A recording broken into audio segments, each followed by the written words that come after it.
மீன் குழம்பு அம்மம்மா கிச்சனில் இப்போ மீன் குழம்பு வைக்க போகிறேன். பாருங்கள், இது வந்து காணாங்கத்தை மீன். இந்த மீன் நம்ம நல்லா க்ளீன் பண்ணிவிட்டு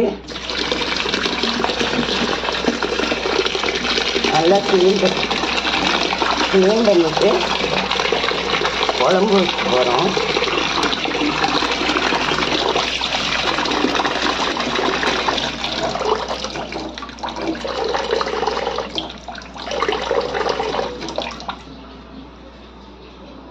க்ளீன் பண்ண சொல்லியிருக்கேன். அதுக்கு வந்து நான் என்ன பண்ணியிருக்கேன்னு பார்த்தீங்கன்னா, மிளகாய் வறுத்து வச்சுருக்கேன். மிளகாய் அந்த மீனுக்கு அது 2 கிலோ மீன், அதில் பாதி வறுத்துட்டு பாதி குழம்பு வைப்பேன். தலையெல்லாம் போட்டு குழம்பு வைப்பேன். அதுக்கு அந்த குழம்பு நான் எவ்வளோ குழம்பு வைக்கிறேனோ அந்த குழம்புக்கு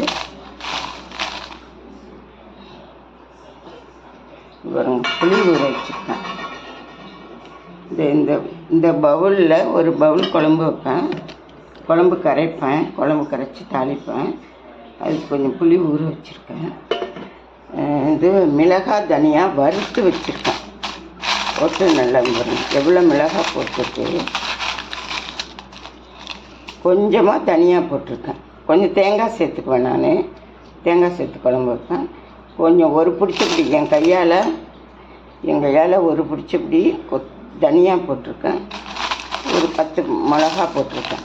10 மிளகா போட்டிருக்கேன்.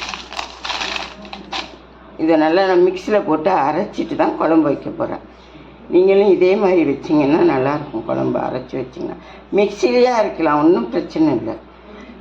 ஆஃபீஸ் போகிறவங்கலாம் தூள் போட்டு அரைப்பாங்க. நம்ம வீட்டில் இருக்கிறவங்க இந்த மாதிரி லீவ் நாளில் வச்சோம்னா இது மாதிரி வறுத்துட்டு வச்சோம்னா கொஞ்சம் குழம்பு வாசனையாக சூப்பராக இருக்கும்.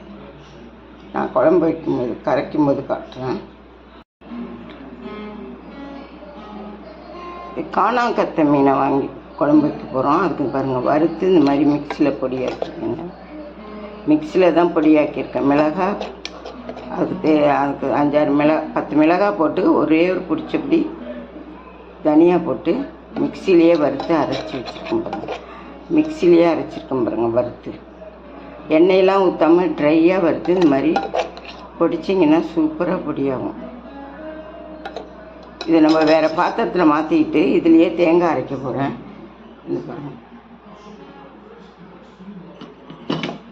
இந்த மாதிரி ஒரு மூடி தேங்காய் இதில் கிணி வச்சுருக்கேன். கொஞ்சோண்டு ஒரு ஸ்பூன் 1/2 ஸ்பூனு பொட்டுக்கடலை வச்சுருக்கேன். இதில் சோம்பு ஜீரகம் போட்டு மிக்சியில் நல்லா தேங்காயை நைஸாக அரைச்சிக்கிட்டு அதுக்கப்புறம் குழம்பு கரைச்சிக்கணும்.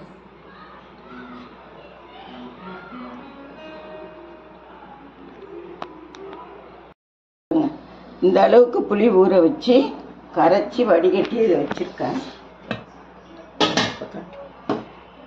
பாருங்க, நல்லா வடிகட்டிட்டேன். இது கடையில் வாங்கின புளி, சித்துப்பு புளின்னு கேட்டிங்கன்னா கொடுப்பாங்க. மீன் குழம்பு வைக்கிறதுக்கு இதுதான் நல்லாயிருக்கும். வச்சுருக்கேன். இதில் நம்ம வந்து வறுத்து தனியாவும் மிளகாயும் வறுத்த பொடி இதில் போடுறேன். ஒரு 3 ஸ்பூன் போட்டுக்கிறேன். நம்ம கலந்துட்டு காரம் போதும்னா போட்டுக்கலாம். கொஞ்சம் மஞ்சத்தூள் போடுறேன், ஸ்மெல் வராமல் இருக்கும். இது பாருங்கள், இந்த மாதிரி ஒரு தக்காளி இதில் அரிஞ்சு போட்டு தேங்காயோட அரைச்சிருக்கேன். உங்கள்கிட்ட காட்டின தேங்காய், அந்த சின்ன முடி ஒரு தேங்காயோட கொஞ்சோண்டு சோம்பு ஜீரகம் எல்லாம் போட்டு அரைச்சிருக்கேன். இது நம்ம கலந்துக்கிட்டோம். நான் புளியோடைய உப்பு ஊற வச்சுட்டேன், கல் உப்பு. இப்போ நம்ம இதை டேஸ்ட்டு பார்த்துக்கிட்டு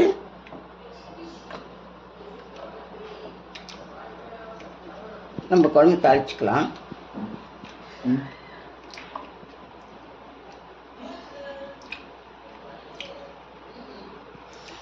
புளி கொஞ்சம், நான் காணாங்கத்தை மீனை அதனால் புளி கொஞ்சம் கூட தான் ஊற வச்சுருக்கேன். 2 கிலோ மீன், அதில் உள்ள பாதி இது வறுத்துட்டு பாதி குழம்பு வைப்பேன். இன்னும் கொஞ்சோண்டு காரம் சேர்த்துக்குவோம்.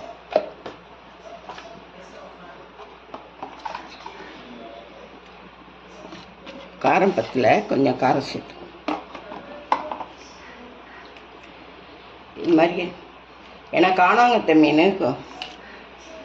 எல்லா மீனும் நல்லாயிருக்கும். இதுவும் சூப்பராக இருக்கும் இந்த மீன் குழம்பு. நான் பொடி போடாமல், மிளகாய் பொடி மிஷினில் அரைச்சது போடாமல் வறுத்து போட்டிருக்கேன். நான் ஏற்கனவே ஒரு மீன் குழம்பு வச்சுருக்கேன், அதில் பொடி தான் போட்டு வச்சுருப்பேன். இப்போ அதில் வறுத்து சேர்த்துருக்கேன். சூப்பராக இருக்குங்க. இதில் கொஞ்சோண்டு உப்பு மட்டும் நம்ம அப்புறமா போட்டுக்கலாம். இப்போ நம்ம குழம்பு எப்படி தாளிக்கிறதுன்னு பார்ப்போம். இப்போ நல்லெண்ணெய் ஊற்றிக்குவோம்.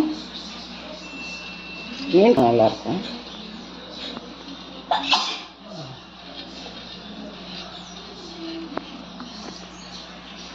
இந்த அளவுக்கு ஊற்றினா போதும். அப்புறம் வேணா பத்தலைன்னா கொஞ்சம் மேலாக இறக்கும் போது கொஞ்சம் ஊற்றிக்கலாம்.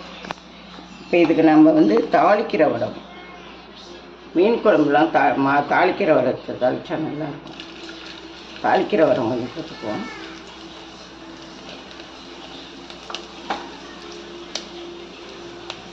இந்த பாருங்கள், நான் அரிசி களைஞ்ச தண்ணியில் தான் குழம்பு கரைச்சேன். இந்த மாதிரி அரிசி களைஞ்ச தண்ணியில் தான் குழம்பு கரைச்சிருக்கேன். நீங்களும் அரிசி களைஞ்ச தண்ணியில் குழம்பு கரைச்சிங்கன்னா ரொம்ப நல்லாயிருக்கும். அரிசி களைஞ்ச தண்ணி. இப்போ நம்ம 2 பச்சை மிளகா போடுறேன். கொஞ்சம் எடுத்து இந்த பக்கம் வா. கொஞ்சம் சின்ன வெங்காயம் போடுறேன். ஏற்கனவே நான் தேங்காய் மாமியார் பாருங்க மீன் குழம்பு போட்டுட்டேன் வீடியோ. இப்போ இது காணாங்கத்தை மீன், அதனால்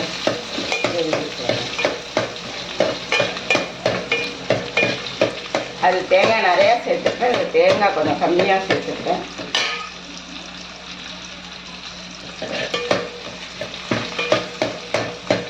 விளக்கெண்ணெயில் உங்களுக்கு விளக்கெண்ணெய் பிடிக்கும்னா ஆமணக்கு எண்ணெயில் மீன் குழம்பு தாளிச்சிங்கன்னா ரொம்ப நல்லாயிருக்கும்.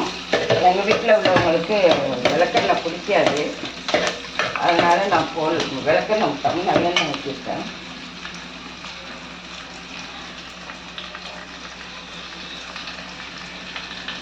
கொஞ்சம் கருவேப்பிலை போட்டுக்கலாம்.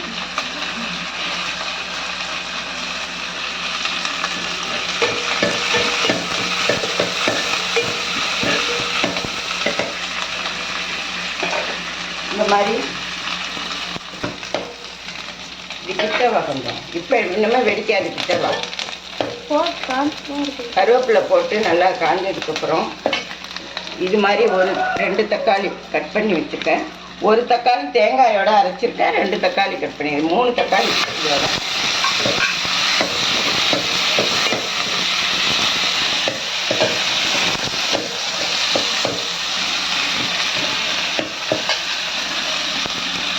தக்காளி 5 நிமிஷம் வதங்கினா போதும். ரொம்ப வதங்கணும்னு அவசியம் இல்லை. முழுசு முழுசாக கிடந்தால் தான் குழம்புல பார்க்கறதுக்கு அழகாக இருக்கும். கொஞ்சம் கரைக்கும். உப்பு தேவையான அளவு குழம்புலேயே புளியிலேயே போட்டு ஊற வச்சுட்டேன்.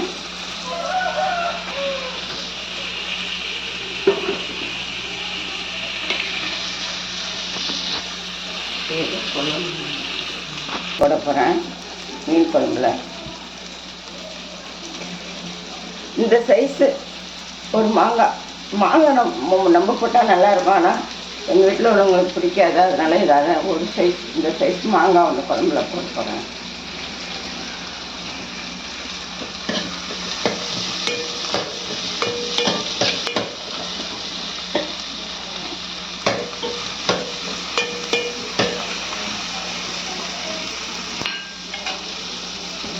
வதங்கிடுச்சு. தக்காளி இந்த அளவு வதங்கினா போகிறோம்.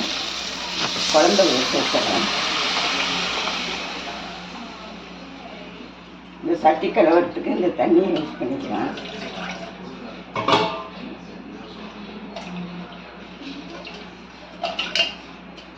இதில் எல்லாமே கரெக்டாக இருக்குது. உப்பு எல்லாமே கரெக்டாக இருக்குது. இது கொஞ்சம் கொதிச்சதுக்கப்புறம் ஒரு 20 நிமிஷம் கொதிக்கணும். கொதிச்சதுக்கப்புறம் இப்போ மீன் போடும்போது நான் உங்களுக்கு காட்டுறேன். வறுக்கிறதுக்காக மிளகாத்தூள் உப்புலாம் போட்டு வச்சுருக்கேன். இது வறுக்கிறதுக்கு மீன். இப்போ இது கொள்ளை மீன், காணாங்கத்தை மீன் தலையெல்லாம் ஃபஸ்ட்டு போடுறேன்.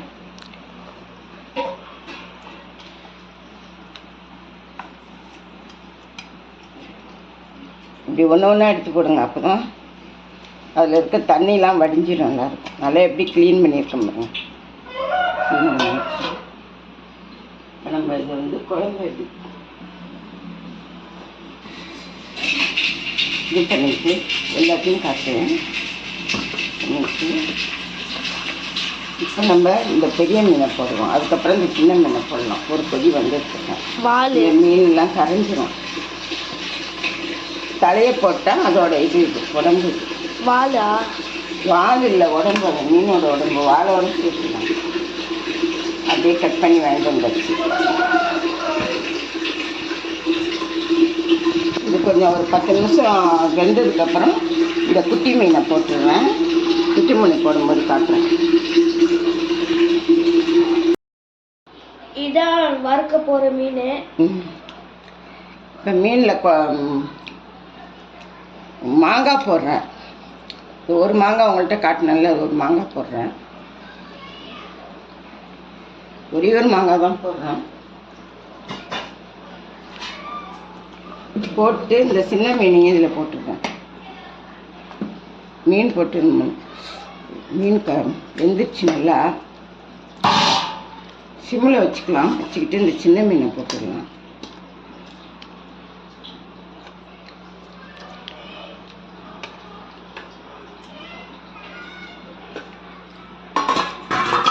இது சின்ன இல்லை,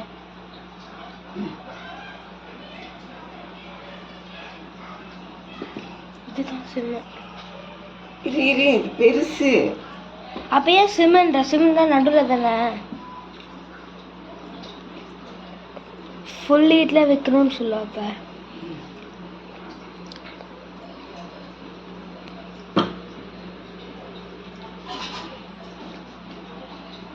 இப்போ நம்ம இதை ஒரு 5 நிமிஷத்தில் நிறுத்திடலாம். அந்த மீன் வெந்துடும். 5 நிமிஷத்தில் வெந்துடும்.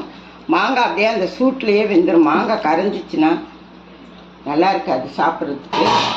கொஞ்சம் முக்காதாக இருந்தால் தான் எடுத்து சாப்பிட நல்லாயிருக்கும். ஒரு 5 நிமிஷத்தில் இதை நிறுத்திடலாம். மீன் வெந்துடும். இப்போ இந்த மீன் குழம்புல ஒரு ஸ்பூன் சுகர் போட்டுக்கோங்க. மீன் நல்லா வெந்துச்சு. காணாங் கத்த மீன் குழம்பு ரெடி ஆயிடுச்சு. இப்போ நம்ம கொஞ்சம் இதில் கொத்தமல்லி போட்டுக்கலாம். வாசனையாக இருக்கும்.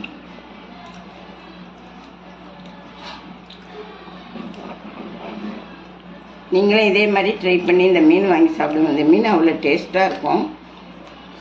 செம்ம ருசியாக இருக்கும். பிள்ளைங்களாம் நல்லா சாப்பிடும்.